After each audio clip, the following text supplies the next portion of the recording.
How's it going? I'm PM Asher. And I'm Brad Loxton. And we're from Trendy Entertainment. We're going to be talking today about Dungeon Defenders 2. That's right. I saw a couple of questions in the comments about are we going to be answering questions from the comments today, and the answer is yes. First question we're going to answer is yes, we're going to answer questions from the comments. Yes. So we always answer questions from the comments. We're really excited to see what you guys have to say. We have some cool, some interesting reveals for today. I think today is more like an inside look at being a development studio. That's right. Less of a reveal, so we're going to go over that too. I want to say before we get started, I'm really happy that Phil is back. Last week I had to do his job on the stream and stream through and try to... People don't realize it's actually really challenging. I had a hard time. You sometimes get lost and you feel bad because you want to get everyone's questions. I was trying to do it and talk to the person at the same time next to me, and you're really good at the hosting thing, Phil, so I'm glad you're here. We'll see. I just want to see the hearts to see how many people are watching us, but it won't show up. That's okay. Okay. So that's fine. Cool. So today we had a reveal to go over, and then we retracted the reveal a little bit. So we're going to retracted. Yeah, we're reshaping the reveal, maybe. Yeah. So as you guys can see in the corner of the screen, we have our animator John Muskrat is really awesome. You saw a lot of his work with Betsy. Yep. From the last patch. He's actually animating one of the new pets for the upcoming patch. So you can see the new pet there in the corner. I don't actually know the pet's name yet. I don't either. And, the pet names have been changing a lot. Yeah. So the reveal for this patch is that there are going to be more pets in the next patch.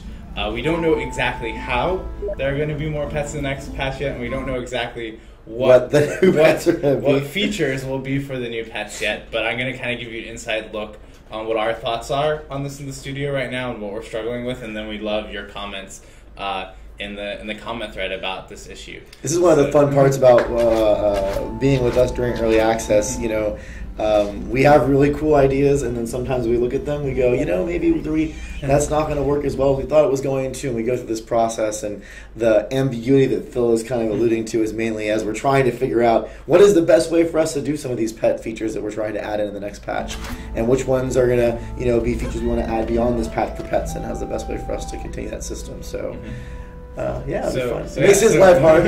Tell us what it's going to be, and I'm going, well, Phil, I don't know what it's going to be. We're still figuring it out.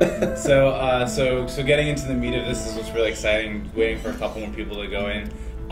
There will be more pet progression in the next patch. So that's kind of where our focus is right now. And then the interesting thing in the studio is, what is pet progression? So there's a couple of things that we've talked to you guys before about the things that we want to get in pet progression, and then I'll get into how far we are in kind of each of those and where I think they'll make it for the patch. So the first thing is that we obviously want pets to have abilities. Yeah. So there are two kind of abilities that we want pets to have. We want pets to have passive abilities, and we want pets to have active abilities. And to explain what that means, passive abilities are things that the pets do that you have no control over. They just kind of do it ambiently. So imagine maybe you have a pet that increases your health regeneration by 15%. Or you have a passive ability that increases all the damage of all the heroes around you in a radius by 10% or something like that. And it's almost like a special stat that can affect you and other people around you, but it's something that's passive, is always there. Active abilities are ones that you actually activate manually. So it might be, if anyone has played, I think it was a Dungeon Defenders Eternity and a couple of these active abilities, and we're taking some inspirations from those ideas and doing it in a whole different way. So you might be like, I want my pet to go shoot this cool fireball spell that rains damage on an enemy, or I want to do something that stuns an enemy so that they can't move. And we're still trying to figure out what that is going to look like, but active abilities are also a really cool thing that makes pets more robust. So those are two of the things that are on the plate for basically as you level a pet up, things that you'll unlock as you level them up. So for this patch, we are trying to get in the active abilities. Yes. That is what. That's our goal. Brad said this joke earlier. The programming team is actively working on getting in active pet abilities. Yes. I don't think that was that funny of a joke. But hey, cat laughed. That's what we're working on right now. So iPass better doesn't think that's a valid. that means nothing. Cat laughing. We wanted to get in passive. She's watching right now. She's going to give me a hard time afterwards. She's in the comments actually. We wanted to get in passive abilities, but we're unfortunately not able to get in passive abilities. So we are aiming to get in active abilities for the next patch. Yep. Now comes the big, so pet progression. There's one thing that you all are obviously thinking about pet progression, which is evolution and what's happening with evolution. So originally we kind of had this idea at the studio, and this is one one of those things where everyone says it and everyone thinks it's a good idea, and then you start trying to do it, and you're like, oh man, this is like way more work than we wrote down on paper originally. So originally we wanted every pet to have visual evolutions, and that was kind of where we thought we were going. We kind of concepted every pet that it would have visual evolutions, and was like plotted out how we get all the abilities stuff to lock with it. And we started making the stuff, and one of the reasons we're behind on everything right now is because making every pet have multiple visual evolutions is basically taking our entire team. Yeah, it's being all they do. This is why Pokemon was not in 3D for decades. And we have a lot more work to do besides just make pets full time. So, kind of what okay, don't do that, Butter. Saw what you did. Don't do that. Okay. Sorry. He knows he's not allowed to. Okay. So basically, where are we at right now? Okay. Can we get the game sound down? Somewhat. Game sound? Yeah. So where we're at right now is that we are going to have evolution for all pets in terms of that as you play with pets, they progress, they get stronger, they'll increase in tier, and they'll unlock abilities. Yeah, they'll unlock their passive and active abilities. So from a game design standpoint, evolution is going to exist for all pets. Yeah. However, from a visual standpoint, we're going to reserve visual evolutions for only we're still most trying rare to we're trying to figure out how we're going to do that, to be honest. I mean, a lot of that's a really active discussion. What Phil said earlier is very true. You know, we had an idea that we were trying to work on, and as we're putting it into production, we're going, you know, we want to make sure we offer a lot of variety for you guys to enjoy, but the size of our team and the scope of work that we can tackle doesn't really allow us to do that the way we wanted to. So now we're trying to figure out how we can still give you guys cool feedback, and you feel like your pet's really awesome, and you have a lot of different pets that you can get, and you feel really rewarded, and like you can demonstrate this is a cooler pet that I've spent more time with than one that I just acquired. And then maybe we can find creative ways, maybe really rare pets, or pets that you acquire through different means. Those may have some visual percussion that's a little more distinct. Right now, a lot of that's still being worked out, which is one of the reasons why features like the passive abilities had to end up getting moved off, because we want to solve this problem well and hopefully create a system that you guys like. So we're still exploring and figuring that out. I think one of our engineers, we need the weekly what people working on things that we post up. I imagine Javier's is going to say, trying to figure out what in the world we're doing with pets, because it's one that's kind of moving around a little bit on us. Oh, sweet. Okay, so I already got the sound turned down again. Awesome. So turn it down and the SFX too if you can, just as low as possible. So, okay, so that is the current update status of Pet Evolution. You guys have a lot of questions. We're going to have Jay Twiney, he's our senior game designer, in here next, and he can answer a lot of questions about where we are working on pets right now. But basically, you can see one of the new pets here in the corner. We are going to have cool new pets. I think you guys will enjoy them a lot. And one of them pets, very particularly, I think, is pretty crazy looking. Yeah, I think our aim is for one pet to have visual evolution.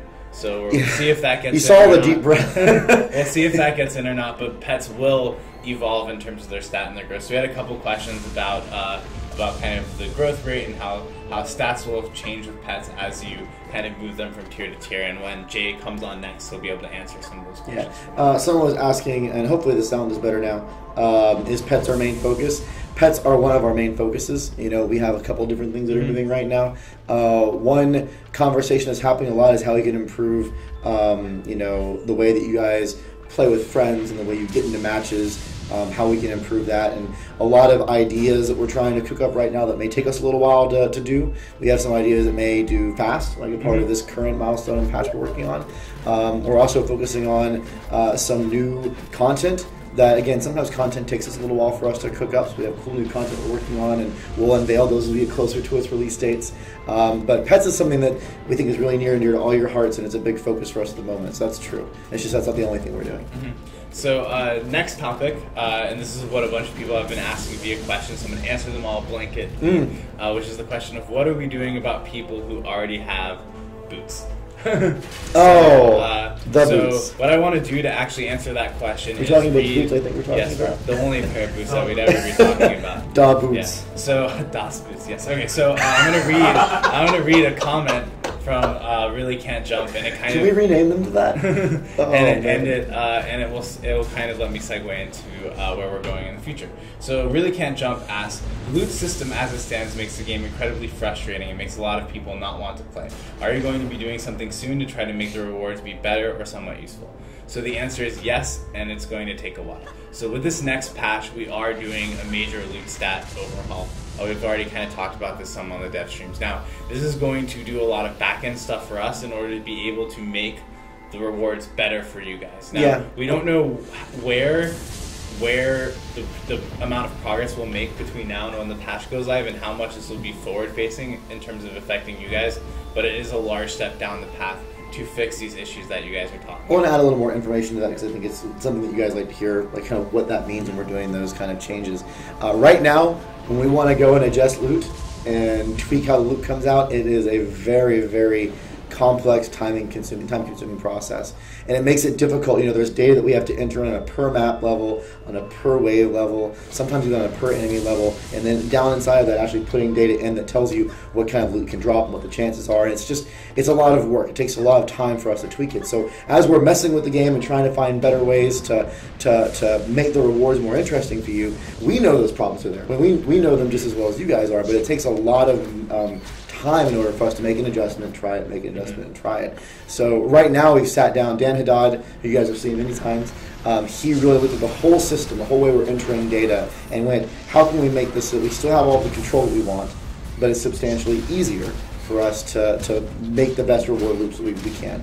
And we actually today had a big meeting about that. He went through all the new math, all the new logic. It looks really, really exciting. Dan's a genius with this stuff. It's super cool to see.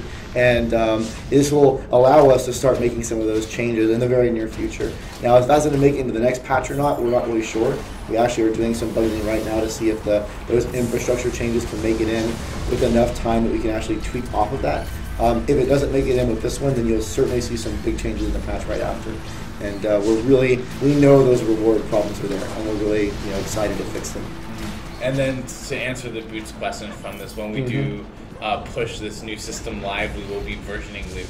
So that means that loot that you have will be re-rolled or some other things. Certain stats aren't going to exist on certain items anymore, and those kind of things. So instead of doing a partial re-roll just to people who have boots or something now, since we're in early access, we think it's better and more efficient for the whole player base if when we do this whole versioning, everything gets fixed at once or starts to get fixed at once, because I'm sure there'll still be a lot more work to do. Yeah. Cool. So we have a question here from JHM9G7887. I have a hard time with this thing. I started calling him JHM. I gave up on the numbers part. So he wants to know, without a Huntress in the group, it's nearly impossible to achieve combos. Do you plan on making combos easier or doing additional combos? Yeah, we are definitely working on making combos, not just easier, like you said, but additional combos and trying to find a way to make that system really robust.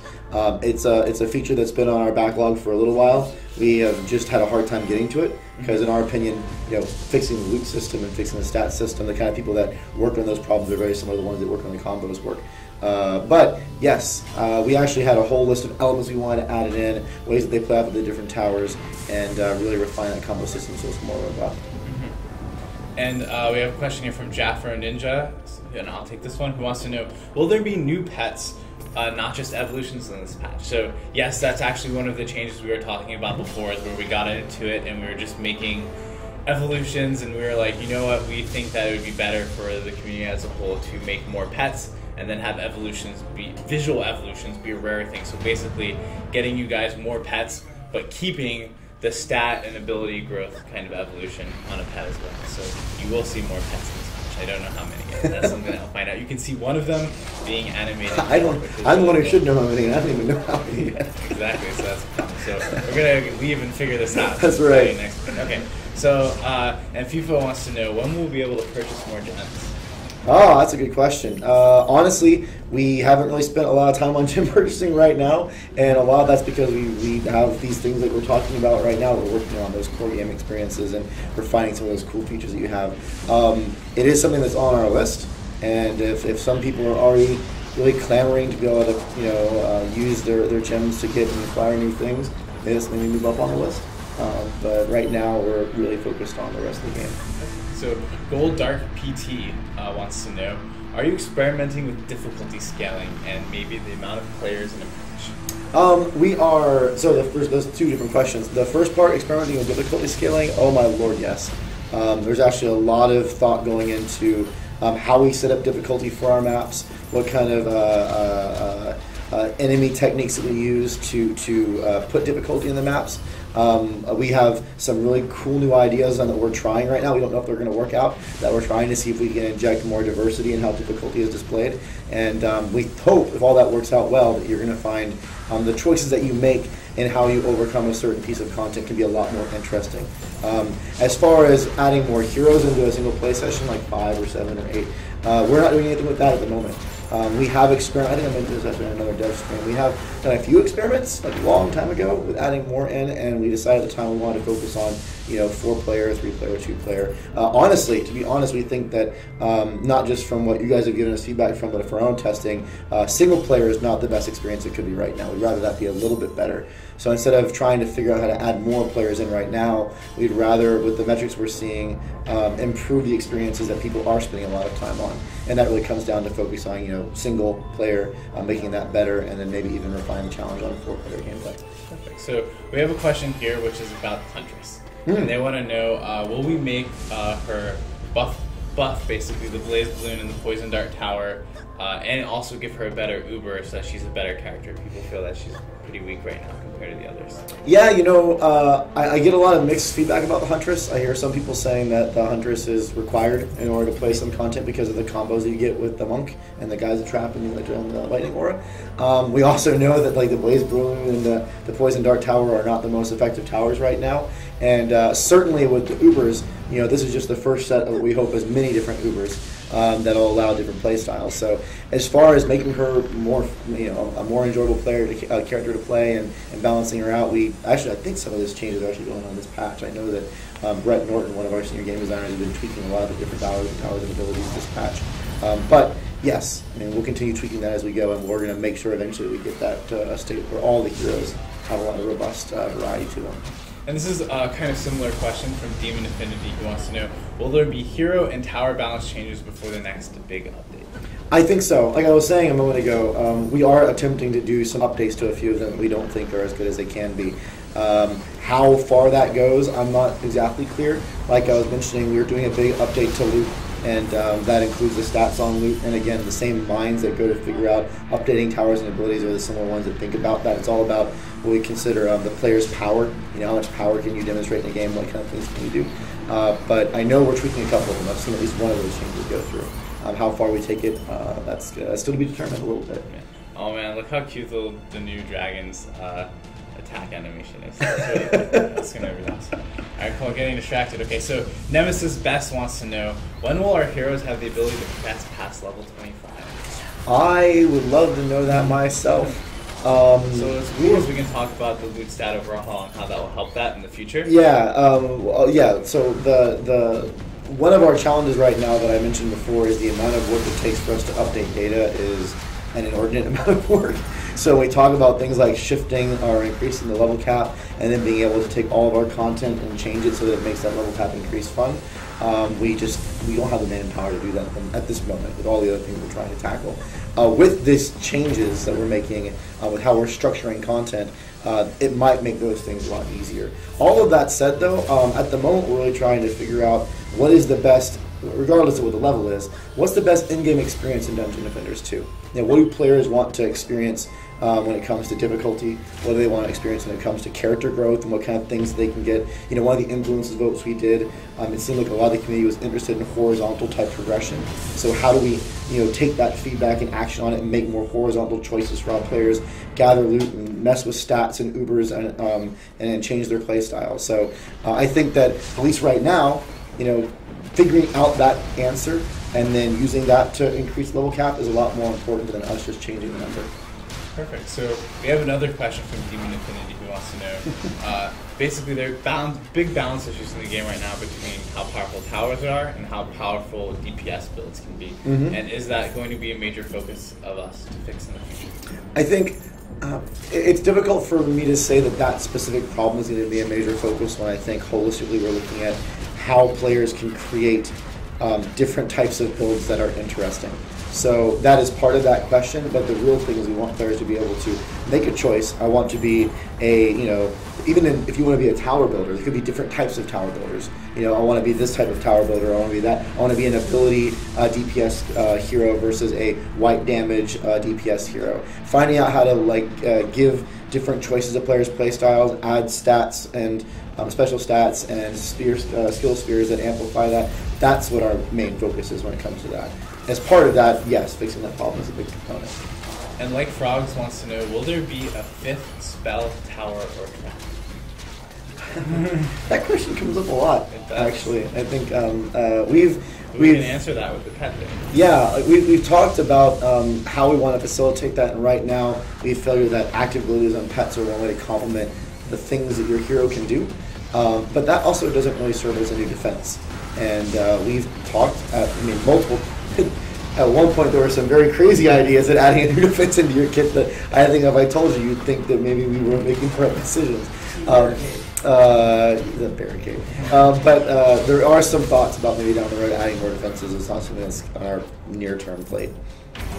Perfect. So, let's see here. Barricade. It never goes away. So, oh man, they want a penguin pet. Penguin pet. Oh, that came out last time too. I like the idea of if Enrique is watching, next time you concept pets, penguin pet. We can have a penguin cat. It can be like a cat. I guess we already have a black and white cat, so I don't really look like a penguin. No, you need a little wobbly penguin thing. So, someone wants to, they have a question. I actually don't understand this one very well, so you might. This is from Shane Conrad, who wants to know about a delay on tower targeting that appeared with the Foundation patch. It sounds like a bug, and it may be related to some of the bugs that we're trying to fix with our server. Our game has dedicated servers, and dedicated servers help make sure that all of the clients are in sync, so they see the same kinds of things. And we've been discovering, which some of you guys saw firsthand, some issues with the server that were causing things like lag and other behaviors. It's possible that some of those issues that we're still digesting, I think we have some fixes in that are making it, I know we have fixes in that solve the really gratuitous lag problems people are seeing in the tavern, so that's good. But maybe there's still some symptoms that are part of that issue that we haven't tracked down. That's the first time I've heard of that a new delay is coming in with how fast towers are targeting. So after I leave and Jay comes in, it's something that I can mention to Chris Flores, who's our lead QA. We can get some information and try to figure out where that's coming from. So thank you very much for that bug. As a reminder, if you see behaviors like that are really different and strange that were unexpected, you can go to the tavern keep in the tavern, and he has this little form that pops up that allows you to enter in bugs. I'm not exaggerating. QA is part of their week to go through all of those items one by one, correlate them to what we have in our backend database, and if something is not there, analyze it, figure out the information that's important to the developers, and enter it in. So if you were to put those items in, we would see that and we would react to it. It's possible that QA already knows about it, but I'll go check. And Dryzens wants to know, will it ever be possible to buy the game's soundtrack? That's a really good one. If I remember correctly, we actually did do something on the DD1 soundtrack. Yep. And we are still writing music. Funny enough, I just got a track from our composer earlier this week for some new music. I think it's updates to Throne Room that we're trying to do. Because I think Throne Room music is not what we want it to be for the combat phase. That's a really great idea. Maybe when we get to kind of the good critical mass of tracks, we can put something together for you guys. So we have a question from Cypher, which is similar to a previous question asked, which is basically the state of personal hero DPS. And will we see different projectile styles and melee weapon size, swing speeds, those sorts of things in the future? Yeah, we get that question a lot, especially when it comes to the projectiles. It's really funny because when I say get that a lot, it's not always just internal. One of our developers actually walked into my office first thing this morning because that had come up again and we were talking about it. We do have some designs that are very old that we did to add variable projectiles and other different core combat mechanics into both melee and ranged combat. We made a conscious decision that we wanted to move into focusing on rewards and things that make you feel really good as your player progresses, refining the features like pets and adding more depth into them, getting costumes in and those kind of features. So we shifted our focus away from core mechanics into these bigger type mechanics for the moment. But we are going to switch back eventually. We're going to get that put together. We're going to see people having fun playing for a long period of time, and then we'll go back and add those in. And I know one of the first ones on the list is exactly what you asked. And we have a question from Flashbanger who wants to know, when the item revamp, the stats revamp goes live, will only the boots be rerolled and only that one stat, or will the reroll be wider? I believe right now what we're going to probably have to do, because of the scope of the change, is reroll all stats on all items. I'm not sure yet. They're still trying to research that, but we're doing a pretty core root change of the way stats are generated, and we're also changing and adding stats in and removing some stats and kind of readjusting things. So because that changes at the data level, and it's very much like all the way down, if anyone knows game development engineering in terms of a very, very low level change, it's probably going to require us, because of it, to re-roll all the stats so there's no conflict. The old data structures won't match the new ones. We are hoping, our plan is to not wipe loot, so we're not planning to remove loot that you have, but we may have to re-roll them, so some loot you have may get some new stuff on it. Ones that you thought weren't useful before may become useful. That's just part of our early access process. We're going to have to do something there. So we have a question from Alice Owens who wants to know, are we going to create a customizable UI? Actually, I'll answer in a second. One other comment I'll make, loot that is very specific to an encounter, like the Betsy loot or things like that, there are no plans for those stats to change. We're not adjusting those cool, really unique special stats. So even if you might re-roll the white stats, those cool, unique ones are going to still be there. So the HUD and the UI customization, we've done a little bit of that, I feel. Like there's options in the options menu where you can turn things on and off. That was kind of the first step with it. If you ever see or hear notes from James Reed talking about UI and the dev list, UI is very difficult work. Takes a lot of effort and time, and making UI very adjustable and dynamic is a significant magnification of that work. So we do have ideas for that in the backlog, and some of the things that we're doing with our UI structure may make that a little bit easier in the future. But at the moment, just all the work that we're doing and trying to, honestly, we think make the current user experience better when it comes to UI kind of conflicts with us doing the customization part. So it may be a little while before we get to it. Perfect. So we have a question from Waving Hat who says that... Waving Hat? Yes. What kind of Yeah, hat? I told you to be careful about that. But, okay. So he wants to know, in DD1, bosses would always drop at least one specific piece of gear along with other random things, depending on the character. But in DD2 right now, it's like you may not get it at all. Is that something that we're considering fixing so that in the future, if you kill Betsy, you'll at least get a Betsy weapon? It might be really bad. Right. Be able to see it. That's a good question. The part of this loot revamp allows us a lot more control to do things like that, and that will be an exciting thing that we can start messing with. I don't know what the designer's plans are, honestly, as far as how deep we go with customizing content for very specific enemies like Betsy or any other bosses in the future.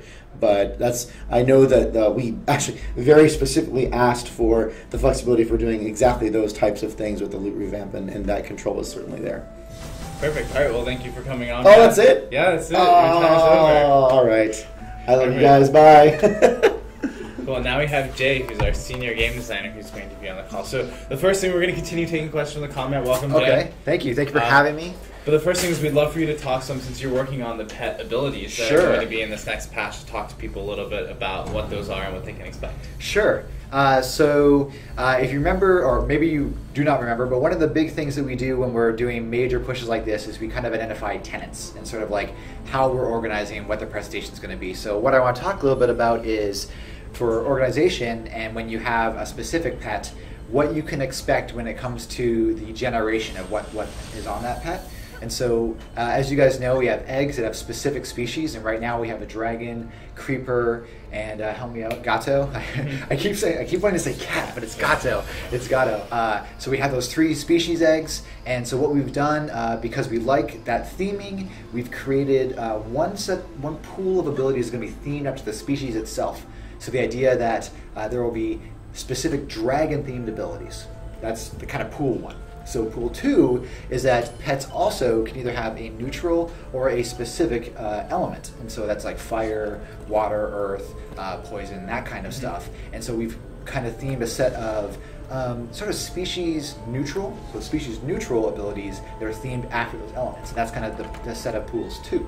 And so when a pet is kind of created, so when you're hatching a pet, the pet's, he's got like some mythical, magical stuff going on, and it's like all the narrative and all the story, and like he's been hanging on his egg, and he's all like happy and everything like that, or she.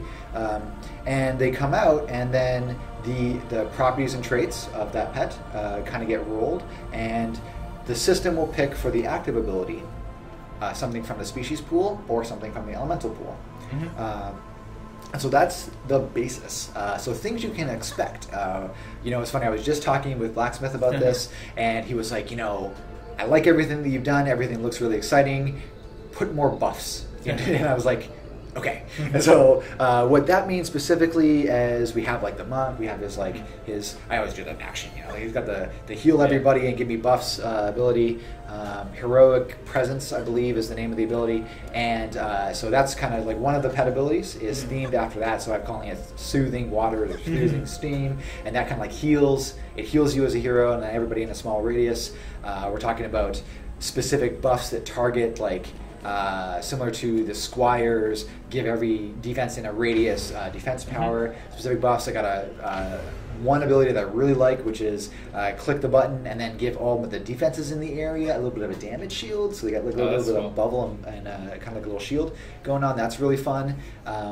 And then the other thing is we have, I guess the other kind of abilities that we'll kind of keep going into it is the idea of stuff that adds to functionality. So there's a handful of buffs that like add a poison modifier. So there's one of the pet abilities will give you, your hero and any heroes around you, a poison trait to your auto attacks, cool. And kind of add a poison dot or some poison damage to the attacks. And so that's kind of the way that we're going. So kind of going back to that tenet and the high level ideas, we really wanted for pets to be alternative situational use abilities. And so there's the idea that sometimes it's always fun to have an ability that you can kind of always click, and it's kind of an extra, it's like ability 4 in your roster, and you've really made that choice. And so those will kind of be more for the DPS focused pet abilities, so things that like send a poison bolt or shoot a fireball or put a fire pillar here, and I'm hoping we're kind of designing to do the lightning sticky grenades. We'll see what that gets in, and and then the other kind is the augmentation style abilities. And those are the ones where it's like, okay, well I want to watery entrapment you, which is the idea that there's the water pets have access to basically a large water bubble. The water bubble will lock one targeted NPC in place, following the existing rule sets for crowd control. One of the other ones that I'm really excited about is the fire pillar. So fire pets have access to an ability which on a targeted enemy will create a big fire pillar, and then anything that walks through it, kind of like the lightning, or anything that walks through it will take fire damage. Kind of just a really nice spectacle of these pets' kind of affinity for the elements and their power. Cool. So there you have it from the designer's mouth itself. Yes. That's a lot of the work that we're doing on pet abilities this milestone. So if you guys have any questions, please ask them in the comments. We'll get them. We're also going to answer a bunch of questions. I've seen a couple of you commenting about the Propeller Cat video that John is animating. So yes, this Propeller Cat model is already in the game. You can see, let's call it a her. You can see her floating. You can see her floating next to the pet shop. However, what he's doing here is he's actually animating the attack animations for Propeller Cat, so you can actually get Propeller Cat as a pet. Yes. So there's a big difference. So even though we got her in, and she's in cinematics and those kind of things, she wasn't ready to be your pet because she couldn't attack and do the other kind of pet-related animations. Yep. So that's what he's working on now. Cool. So, well, we have a ton of questions. So guys, I scroll down to the bottom of the question list so we can get some questions relevant to pets. So I may have missed your guys' questions. So if I miss them, please feel free to ask them again. So let's see. We have some questions about event items in the game, and are we going to do a community? In DD1, we often had just a community team kind of make their own weapon and then give it out for an event. Are we going to do things similar like that in Dungeon Defenders 2? I definitely hope so. I definitely know. I remember in the suggestion forums, this was from a couple months ago, there was a handful of fairly popular threads. One was about enemies. There was some about weapons. I think actually, I'm just going to call it out, Gigazel actually created the clocks. Is it a sword? The clock sword, I believe it was. And that was really awesome, and everybody in here is nodding and liking it. So those are all, those initiatives and those community contributions are definitely, like, we definitely hope we can get them in the game. Like, I'm excited by that. And then coming soon, we'll kind of continue that conversation as we go and sort of identify which aspects we really will really be tremendous value adds, and then probably identify when we would like to do that. So this is a question from Kong154, and actually kind of goes back to a little bit what we were talking about earlier. Sure. It says, I think the thing that made the endgame of DD1 fun was the exclusive costumes that you got for completing hard modes. Like, for example, there was a costume that had a jetpack, and I played the game for 200 hours just to get that. Are things like that planned for Dungeon Defenders 2? We are definitely considering, and actually not considering is the inappropriate word. We want to put specific rewards for doing specific activities in the game.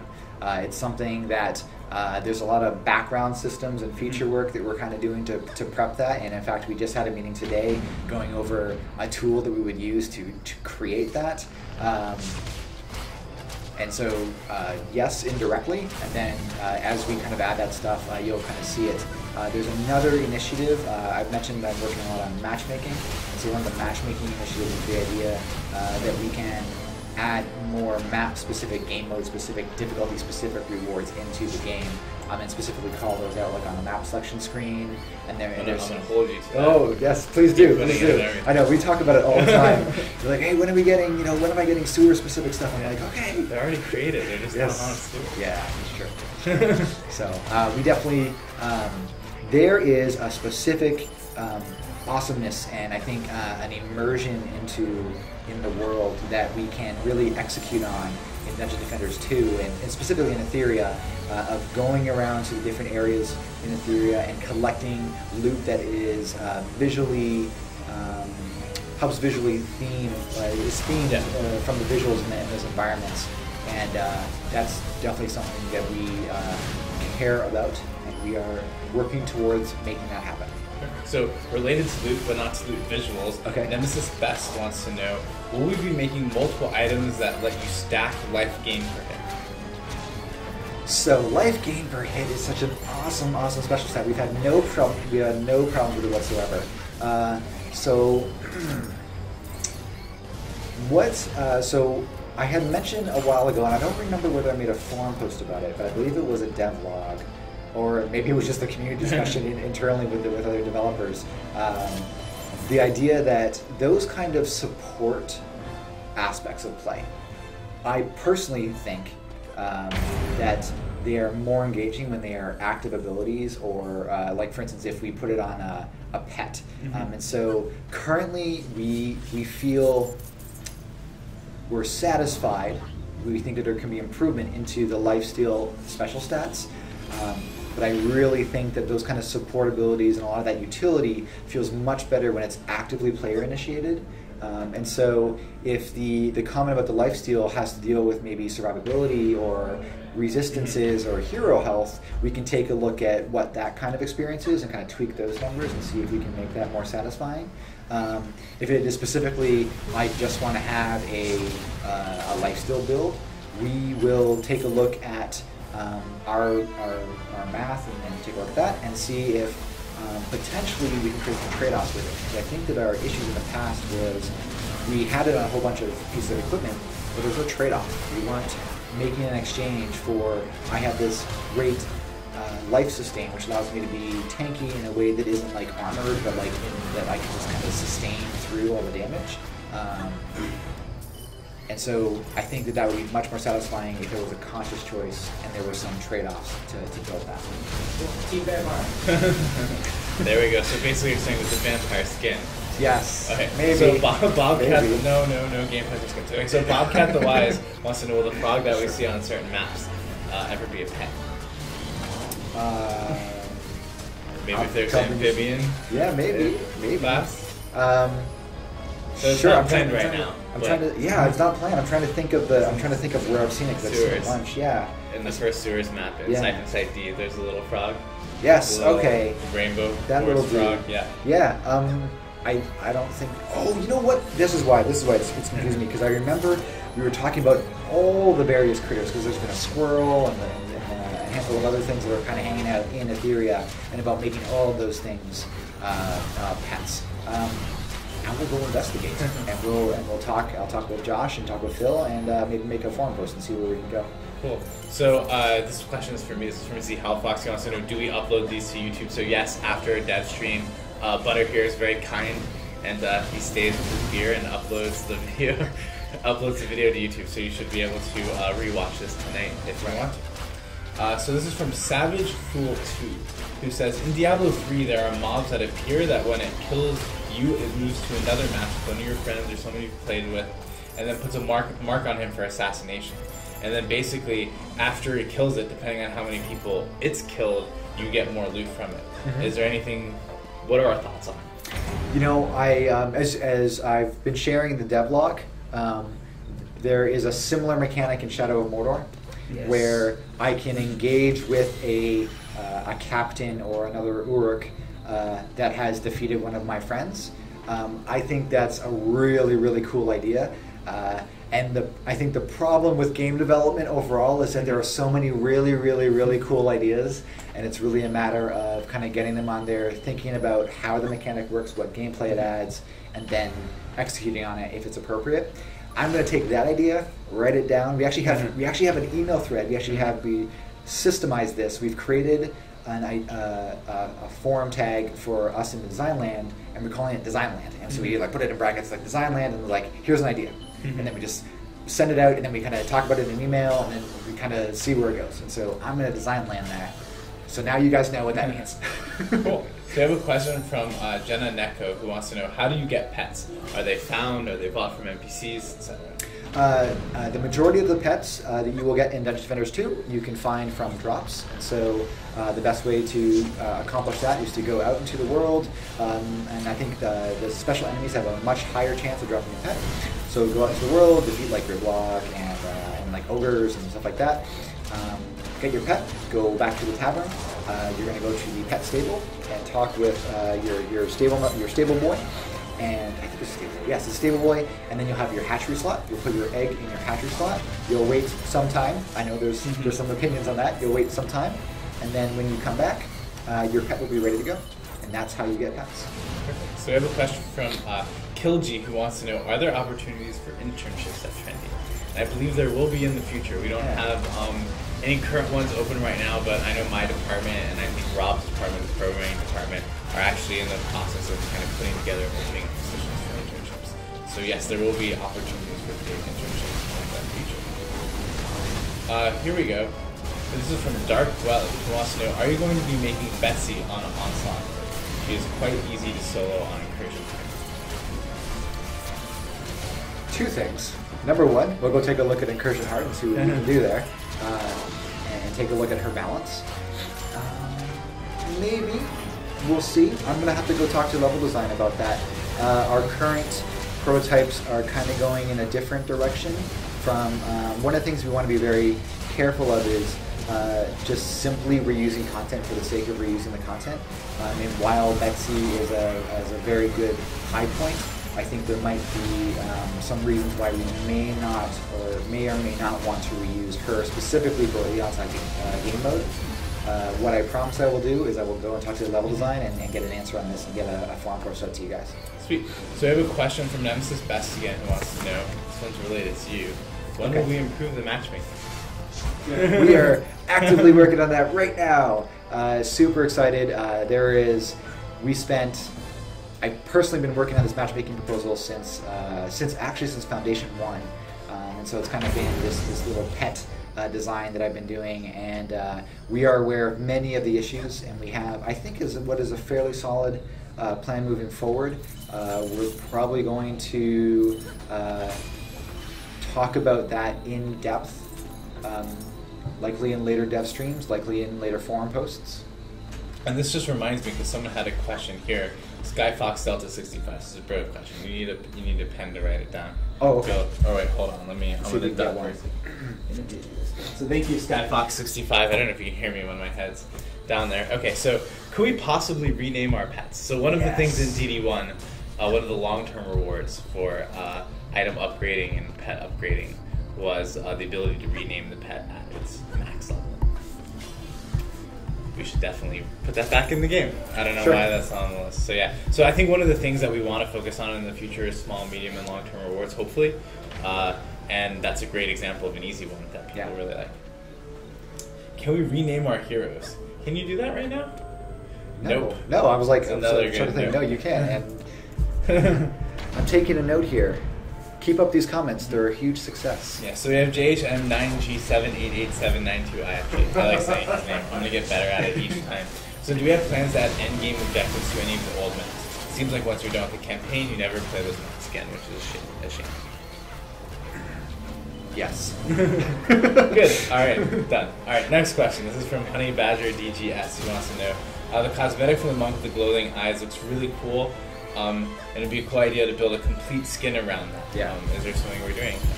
Well, that's part of the reason why the accessory system exists, I think, is that you know, we want you to have that variability. So I know we have some things where it's like, man, I wish we could get the glowy eye monk also with the hat. So those are things that we might be looking at. I haven't really been following Danny's thread either, but Danny's got a thread on the forums which talks about, which might talk about mixing and matching accessories across the different skins. So this is a question from Azri Divanari, who wants to know, will we be seeing a price change on Uber Spheres or any other ways to earn tokens in the future? Yes and yes. Those are the short answers. So on the price change, we're going to, we've been looking and sort of monitoring the health of the token vendor. And so definitely next week I will be doing a more concerted look into, because we've now had a couple weeks of the patch and of the token system, taking a much more concerted look at what's happening with the tokens, what's happening with the player base.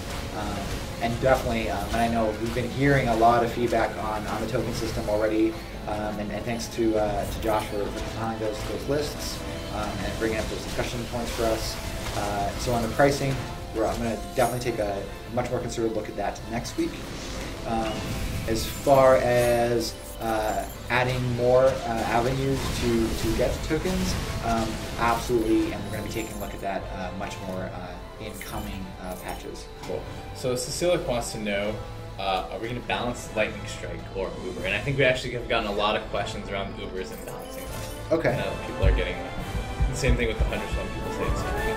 So, okay, so they're saying that the Lightning Strike and the Huntress Chaos... Well, Lightning Strike's too strong and the Huntress Chaos is too weak. Okay. I think that's the feedback. So what I will do is, as always, when it comes to balance things, we have our tenets about what we want to hit with these different kind of towers. Gameplay balance is a moving target.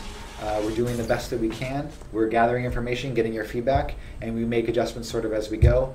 Very recently, in the most recent patch, we kind of had the Blaze Balloon was sort of like down in the don't use this tower sort of ever, unless you really, really like the Blaze Balloon. And now, sort of with a very recent revision, it's kind of starting to see some more play, which is exciting to me. And so I'll take a look at these Ubers and see if we can make them more appealing or more balanced. So we have a question here from I Am Aesthetics, who wants to know, will defense speed and defense power scaling be fixed based upon tower category, i.e. burst, sustain, single versus multiple target? So all towers for all heroes do not follow the basic defense speed equals defense power plus 50 in the future? I don't know if I want to spoil this, but we are taking, specifically, we're taking a look at some of those stats this milestone, and sort of looking at Phil to see what we've announced, what we can talk about. But we're taking a look at those stats this milestone, and so there'll be a fairly large update in coming patches. In addition, that sustain burst AoE single target thing is something that actually in a very recent design meeting we're actually very heated discussion about like which specific defenses we're hitting it and how we could solve it. I mean, heated from passionate, like we recognize that this is something that we really want to execute on, not like in a but like really like yes, you know, like that kind of heated passionate discussion. We will be taking a look at that. What I can say with certainty is that there are lots of balance changes in the works right now across the board, both on specific and wide macro level. So stay tuned. Cool. So I have a question from Panopath who wants to know, have we been considering doing something similar to the workshop with TF2? I think the answer is yes, but that's pretty far in the future right now. But we'd love to get models and stuff that you guys have made into the game itself. I believe there's also a fan art forum category that you can kind of post under, which is where we find definitely some fan art, and we definitely found that's where we found, I believe, the Gigazelle model. And so if you have these things already, or you have some of these art things that you want to kind of propose and put up, please go ahead and throw them into that forum. And so I have a question from Jenna Neko, and this is actually a question that's pretty insightful and will maybe kind of lead into an answer we want to give for future him versus current him. Okay. Which is, I started pre-alpha a long time back, and he wants to know, is the campaign mode story mode, and do I need to re-roll a character to see the story? I just noticed that the maps are listed this way. So there's sort of, I guess there are like two, there are two kind of answers here. We are gradually revealing and exploring more of our narrative as we go. The adventure pack we think was a huge success for Betsy. Don't want to give too much away because there's some stuff in the works here, but there is a story and idea. There's some codexes you can collect that kind of give extra little bits of information. But I do know that Danny and some other bright minds are working on the narrative and the linear campaign story. Perfect. And so I think the thing is that when that goes in, that may be something that you have to replay. Yes, yeah. So we'll see there. Yep. That's what I'm working on now. So here's a question. Will we have item and armor sets? Yes, coming soon. So I am in armor sets. If I understand correctly, that is the idea that I have one piece of equipment that is a part of maybe 2 or 3 other pieces of equipment, and having all of them equipped gives me a bonus that is usually themed. We really like that idea for many reasons. We feel it's super compelling. We feel that it adds playstyle options, build options, and we are thinking and talking about that specific feature a lot. Right, so this is a question from Gold Dark PT who wants to know, how many elemental types are there for pets? Off the top of my head, there's fire, water, earth, storm is the other word, and then poison. So those are the 5 elemental types, and then you have the species. So the 3 species being Gato cat, creeper, creepy, and then dragon, fluttery scales. So guys, I want to thank you all for tuning in. We have 5 more minutes, but I just want to remind you, if you stick around after the stream, Create 88 will be streaming, and we'll actually be giving away a Dungeon Defenders 2 code. So if you're watching this from another source and you don't have Dungeon Defenders 2 yet, you want to get it, you can watch his stream. He's a great DD2 streamer, and you can pick up the code from him. So we have time for a couple more questions. Let's see. Do we already have an idea for the next boss? And does it have more mechanics that force the player to be more involved? Yes. Good. That was a answer. Yeah, it's yes. I am super excited by what will happen in that encounter. One of our great LDs, Mr. Collins, is working on that right now. It's a team effort, and it's pretty. I'm excited. I can't wait to start showing you guys that stuff. You should write this one down too. This is from Lazek, who wants to know, can we make cool visible auras for effect like the Squire sword that adds tower power to nearby defenses? Sure. I will talk to Danny and the art team about... we've actually had some discussions, and I usually call this stuff the persistent effects, the buff visuals, and we'll have a discussion about that, and I'll see if Danny or somebody on that team wants to make a forum post about it. So this is a contentious question. This is from Zephyr, who wants to know, can we get some player hunting mobs in there? The Dark Elves from DD1 should remind the world of their existence. I'm smiling because I can only say stay tuned. Yeah, this is one of the things that we've actually kind of had one of these half complete for a long time, but we keep pushing it. Yeah. And just being really honest with you guys, I don't know how far this will get pushed out. It's one of those things where we want to get it in, but the importance of having this particular enemy in compared to like all the other stuff we have to do is so low that it keeps getting cut, even though it is in a half-complete state. Yeah. And a lot of you guys may have actually seen the concept arts for the new Dark Elf here. So stay tuned. In a long, long time in the far, far future, hopefully that's something that will make a comeback, something that we will get into. We have another question about the Huntress Uber itself and how it does less damage and fires off less frequently from a normal trap, and if we're going to improve it. So yeah, so one of the things that we did on the initial balance pass was that we wanted to exchange the utility, so the probability of that utility of immediately applying with one trap combo. So it's not applying damage type or just like the drenched or the oiled state. It's actually applying the full combo. So you bypass oiled and go directly to ignited. You bypass chilled and go directly to frozen. Those kind of things. And so we experimented with the idea of exchanging damage for utility. And it sounds like what I'm hearing is that you guys wanted damage. And so we'll take a look at our balance numbers and sort of look at the macro, like I've talked about those tenants, the high level and the low level kind of tuning knobs that we have there, and stay tuned and we'll see what we can do. So I have a question here from Doomsmith who wants to, can we get more variety in large bag icons? I need more. Sure. I'll bring that one as well. I'll bring that one up. I know that we've been talking about that quite a bit.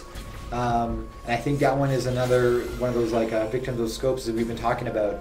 It's really kind of for our concept artists and for our icon guys, it's really about, okay, so are we going to create bag icons or are we going to create ability icons? Yeah. Or, you know, so it's kind of like those kind of scoping questions. But I'll definitely bring that over to our content and art guys. So I have a question here from Painkiller who wants to know, is it going to be possible to buy bags with gold? And I think the answer there is that's something that we actually, were experimenting with a long time ago, but we decided to do instead of having different size bags and bigger or smaller bags was to give everyone a certain amount of free premium bags, and then basically have the rest of the bags be able to be purchased for inventory space through premium currency. Yes. I think if you guys purchased DD1 before last Monday, or DD2, before last Monday, you got 7 premium inventory bags for free. And now everyone who's getting into the game gets 4 premium inventory bags for free. We're going to be looking at these numbers and looking at the data and, possibly changing them here or there in the future. Perfect. So, let's see. I think we have time for one more question. Sure, one more question? Absolutely. All right, let's see. I got to pick out the perfect question. Try to put me on the spot. I know. Let's see. So this is an interesting question. Will we ever put an equipment manager in the game? Something where you can basically change the gear sets of a hero, just with a click of a button. I think I actually talk with Josh about this every week. I think every week this is a recurring discussion in our community scene. So this is kind of one of those ones where we're weighing really the impact of having that specific feature versus other features. And I will say that we've been talking about it as we've talked about many of these ideas, and we think it's a good idea, and we'll see kind of where we go from there. Perfect. All right, cool guys. Thank you for tuning into the stream. It was great. We're gonna have another reveal next week. Hopefully that reveal will be